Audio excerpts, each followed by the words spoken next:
My name is Siobahn Malany. I'm a chemical biology team leader at Sanford Burnham Medical Research Institute in Orlando, Florida.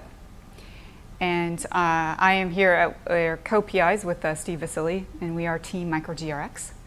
And our payload is a biochemical experiment. It will be the first solution-based experiment to be tested on the plate reader that's up on the space station.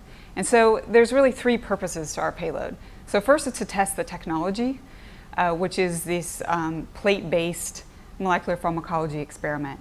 And this, the plate reader measures light, and so we're going to send up 4 plates to measure absorbance readings, fluorescence readings, and then an experiment called Fluorescent Polarization.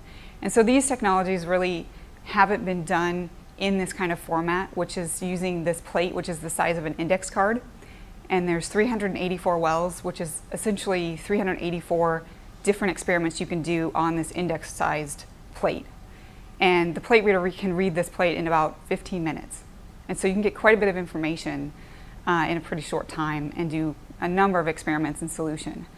And so it's really to open the door to this new technology on the space station, which is really commonly done in pharma, biotech industries every day here on Earth. So now it's, we're kind of replicating it on the space station.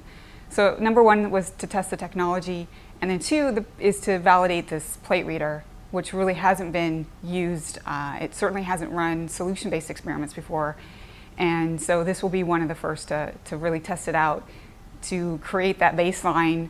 If you're a musician and you go to a new stage, you test your chords, you tune your instruments. It's exactly what we're doing here, is tuning this instrument and seeing if it's working the same as an instrument here on Earth. And then, so the third is to actually do a biochemical experiment. And this experiment is measuring a vitamin found in milk binding to an antibody. So it's a very common type of experiment. It's looking at molecules interacting with one another.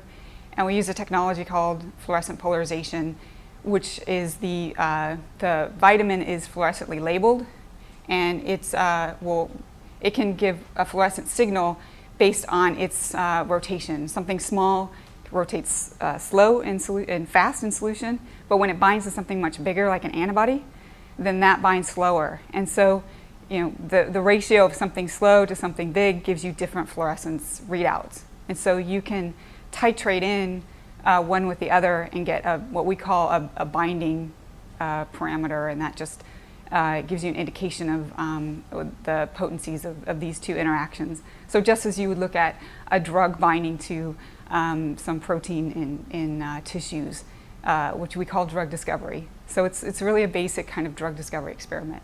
And so that's the third purpose, objective for our payload.